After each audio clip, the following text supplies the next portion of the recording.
দেখ মা, আমি অত কিছু বুঝি না, তুই পানিতে ডুবে মর আর বাপ রে 20 কিলো মেরা ফেল। আনিস।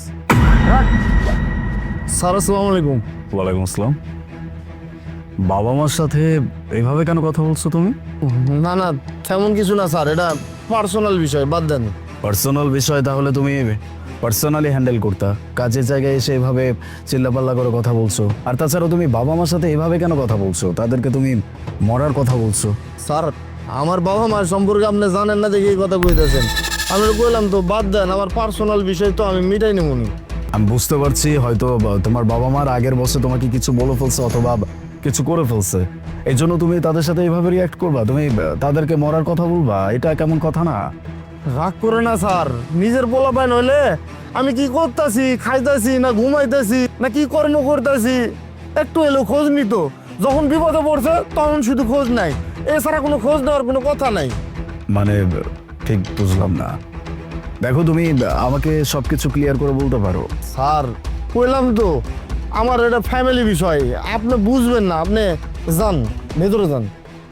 আমি যতটুকু জানি, কোনো মানুষের মনে যদি কষ্ট থাকে সেটা যদি সে শেয়ার করতে পারে তাহলে তার ভালো লাগে। আমাকে শেয়ার করতে পারো।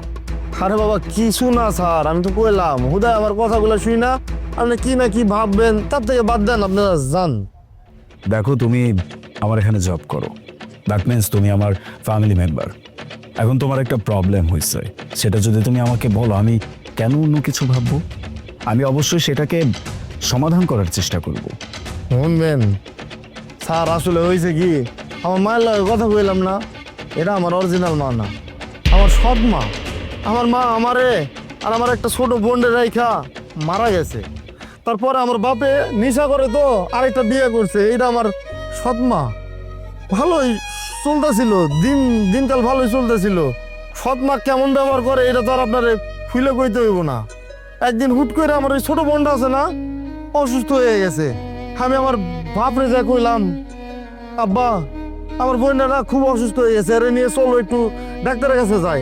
আমার বাপে বসে বসে নেশা করতেছিল, আমার মায়ের পাশে বসা। আমার বাপে আমারে কয় এখন আমি কোথাও যাইতে পারবো না, তোর বোন মরলে মরুক, আমার দেওয়ার বিষয় নাই, তোর বোন তুই দেখবি। আমি তো ছোট ছিলাম, আমি কেমনে কি করবো আমি বুঝতেছিলাম না।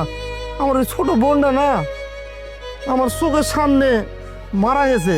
আমার ওই মা একটা কথা কই নাই, আমার মারও হাসছে। মানে সৎ ফোলা পাইন, বুঝতেছেন না, কি আর করবো। আমার বোনটা মারা গেছে, আমার বাপের কোনো দুঃখ নাই, আমার মায়ের কোনো দুঃখ নাই, যত দুঃখ সব আমার।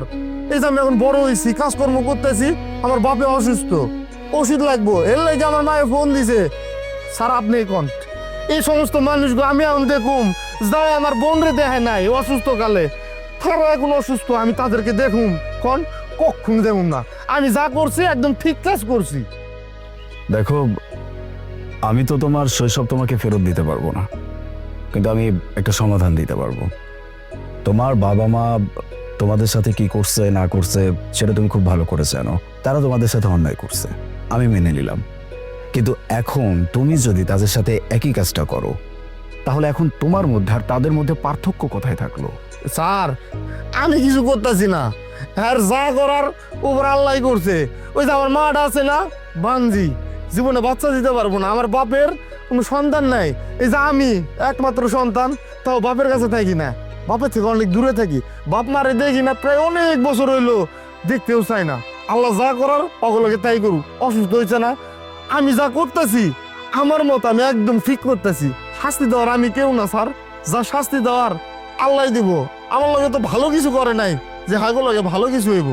দেখো অনিস, প্রত্যেকটা বাবা মায়ের মানে প্রত্যেকটা মানুষের যখন বয়স হয়ে যায় তখন তারা বাচ্চাদের মতো হয়ে যায়, তাদের খেয়াল রাখতে হয় বাচ্চাদের মতো।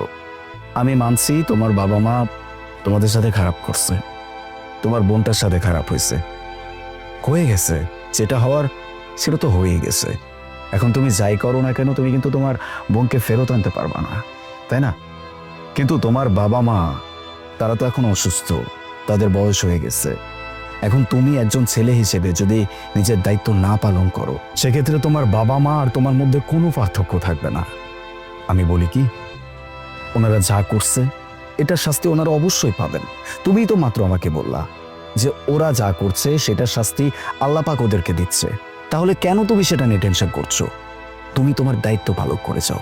উপরে তো আল্লাহ পাক আছেন, উনি সবকিছু জানেন, সবকিছু দেখেন, সবকিছু বোঝেন। কখন কাকে কি করতে হবে সেটা ওনার থেকে ভালো কিন্তু আমরা জানি না। সো প্লিজ আল্লাহর উপরে ছেড়ে দাও, আর প্লিজ নিজের দায়িত্বটা পালন করো। বুঝতে পারছি স্যার, আমি ভুল করে ফেলাইছি। হ্যাঁ আমার লগে যাই করুক না কেন, আমি তো এগো পোলা, এগো লগে তার আমি খারাপ কিছু করতে পারি না। সমস্যা নাই স্যার, আমার থেকে ওষুধের টাকা চাইছে, আমি দিয়ে দেবো। আমি এগো লগে খারাপ করবো না, এগো শাস্তি তো আল্লাহ দিব, আমি শাস্তি দেওয়ার কে? আমার ভুল হয়েছে স্যার।